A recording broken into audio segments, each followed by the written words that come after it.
আজি এই পৰিৱেশত আপোনালোক সকলোকে পাই আজি সঁচাই মোৰ মনটো ভৰি উঠিছে, কাৰণ এয়া এটা দুষ্প্ৰাপ্য মুহূৰ্ত।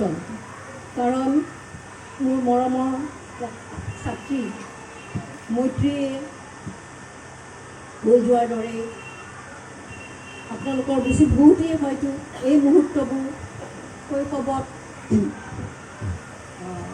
সৰুকালি মানে ল'ৰালি কালত উদযাপন কৰিব পোৱা নাছিলে, বেছিভাগেই হয়তো। আৰু মই ভাবিছোঁ অসমীয়াতেই কথা পাতোঁ, কাৰোবাৰ যদি কিবা অসুবিধা থাকে আমি কথা পাতি ল'ম, হ'ব? আপোনালোকৰ ইয়াতে দেউতাৰ কথা ক'লে, আৰু যেতিয়া ছাত্ৰ ছাত্ৰীৰ বা বিদ্যালয় এখনলৈ আহোঁ, আজিৰ এই ব্ৰাইট বিগিনিংছ নহয়, উজ্জ্বল ভৱিষ্যতৰ কামনাৰে স্থাপন কৰা এই বিদ্যালয়খনত সঁচাই ভাল লাগিছে। আৰু অকল ছাত্ৰ ছাত্ৰী নহয়, ছাত্ৰ ছাত্ৰীৰ অভিভাৱক, মাক দেউতাক সকলোৰে লগত আন্তৰিকভাৱে কথা পাতিবলৈ পাই সঁচাই ভাল লাগিছে। আৰু কিছুমান কথা মোৰ মনৰ মাজত খুৱাই থাকে। আৰু আমি যেনেকৈ আমাৰ কাৰণে 15 আগষ্ট শব্দটোৰ অৰ্থই আছিল যে ফ্ৰী আছিলোঁ। আমি সেইদিনাখন আমি সৰুতে হয়তো প্ৰথম দ্বিতীয় শ্ৰেণীৰ মানৰ পৰা ক্লাছ 2 মানৰ পৰা আমি ঘূৰি ফুৰিব পাৰোঁ অকলে, স্কুললৈ অকলেই যাওঁ। গতিকে সেই ইণ্ডিপেণ্ডেঞ্চটো, সেই ফ্ৰীডমটো আমাৰ সময়ত নাছিলে, যিটো মৈত্ৰীয়ে কৈ যোৱাৰ নিচিনা এটা সময়ত নোহোৱা হৈ গৈছে। আৰু এইটো সমাজৰ অৱক্ষয়ৰ কালতেই হৈছে। আমাৰ দুটা প্ৰজন্ম, দুটা জেনেৰেশ্যনৰ মাজৰ গেপটোৰ কাৰণেও বহুত ক্ষেত্ৰত হয়। আৰু আমি তেওঁলোকক শিকাবলৈ কৈ থাকিলেই নহ'ব, মানে তোমালোকে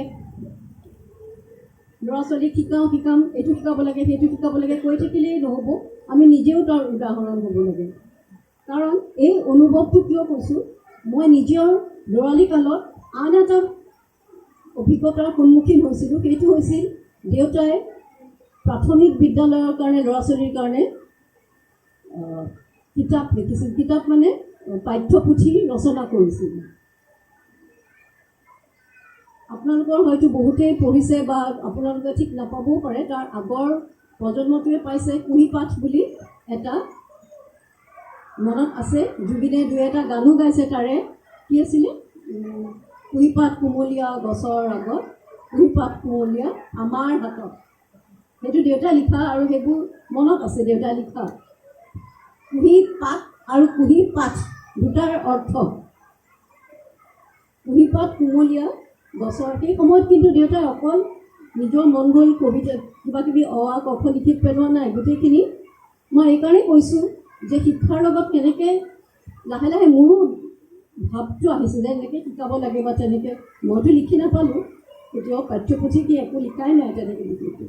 কিন্তু সেই ধাৰণাটো পালোঁ যে ডাঙৰৰ যিটো প্ৰজন্ম, আমাৰ আগৰ প্ৰজন্মটোৱে পিছৰ প্ৰজন্মটোক শিকোৱাৰ এইটোৱেইটো। সেইটোতো এই যে বিদ্যালয়খন, স্কুলখন, এইটো এটা মিলন তীৰ্থ দুটা জেনেৰেশ্যনৰ। কি শিকাম আমি তেওঁলোকক? কুঁহিপাত আৰু কুঁহিপাঠ। আৰু এই কথাখিনি এতিয়া সঁচাই আমি ইংৰাজী স্কুলত আমি পঢ়িছোঁ, ঠিকেই আছে, কিন্তু আমাৰ নিজৰ মাতৃভাষা, কাৰণ ঘৰখনো এটা শিক্ষাৰ থলী। তাত আমি এই কিছুমান জানো আজিকালিৰ দিনবোৰ কঠিন হৈছে, সকলো কথাতে ক'ব নোৱাৰি। তাৰ মাজতো 2-এটা কথা আমি অভিভাৱকসকলে কিন্তু এটা ৰোল মডেলৰ কথা যিটো কৈছে হ'ব লাগিব। তাত এটা সৰু এটা উদাহৰণ মই দিওঁ, মোৰ নিজৰ একেবাৰে নিজৰ ব্যক্তিগত অভিজ্ঞতা। এদিন দেউতাক সুধিছিলোঁ, হয়তো আপোনালোকে ভাবিব পাৰে মই দেউতাৰ কথা কিয় কৈ আছোঁ, কাৰণ শিক্ষাৰ এটা অন্যতম মানে কি বুলি ক'ম চ'ৰ্চ এটা আছিল। পিছত এতিয়া অনুভৱ কৰোঁ, তেতিয়া মই ক'লোঁ সৰুতে দেখোন তোমালোকে তিতা কেৰেলা খাই ইমান ভাল পাওঁ বুলি কোৱা, কিন্তু এতিয়াতো নোখোৱাটো, অলপহে খোৱা মানে নামত। আৰু তেতিয়া কৈছে নহয়, সৰু থাকোঁতে যদি ক'লোহেঁতেন তিতা কেৰেলা ভাল নাপাওঁ বুলি, তহঁতে খালিহেঁতেন নেকি? সেইকাৰণে কওঁ ইমান ভাল লাগে তিতা কেৰেলা খাই, মানে মেডিচিনেল ভেলুবিলাক কৈ থকা নাই আৰু। চ' দে আৰ ৰিলিচিং ইট। তেতিয়া অনুভৱ অলপ খাব পাৰি নেকি, খাই দিওঁ। পিছত যেতিয়া অলপ ডাঙৰ মতে সুধিছিলোঁ তোমালোকে তিতা কেৰেলা খোৱা, এতিয়া দেখোন নাখাওঁ বুলি কোৱা কিয়? কৈছে নাই তহঁতক শিকোৱা হৈ গ'ল নহয়, গতিকে এতিয়া তহঁতে শিকি গ'লি এতিয়া যে what is good for you. আকৌ এটা কথা, সৰুতে মোক তুমি কৈছিলে দেই, মোক তুমি বুলি মাতিছিলে। সেইটো কথা মই পিছত শুনিছোঁ অলপ বুজি পাই, তোমালোকে দেখোন তুমি দেখোন মোক তুমি বুলি মাতিছিলা সৰুতে, এতিয়া দেখোন তই তই বুলি মাতা। কৈছে নহ'লে যে তহঁতে চবকে তই বুলি কবি। সৰু সৰু কথা কিন্তু দেই এইবোৰ, মই ডাঙৰ কথা ক'বলৈ আজি অহা নাই, মোৰ নিজৰ অভিজ্ঞতা। এতিয়া এইটো বয়স হ'লতো, গতিকে দুই এটা কথা পাতিব মন যায়।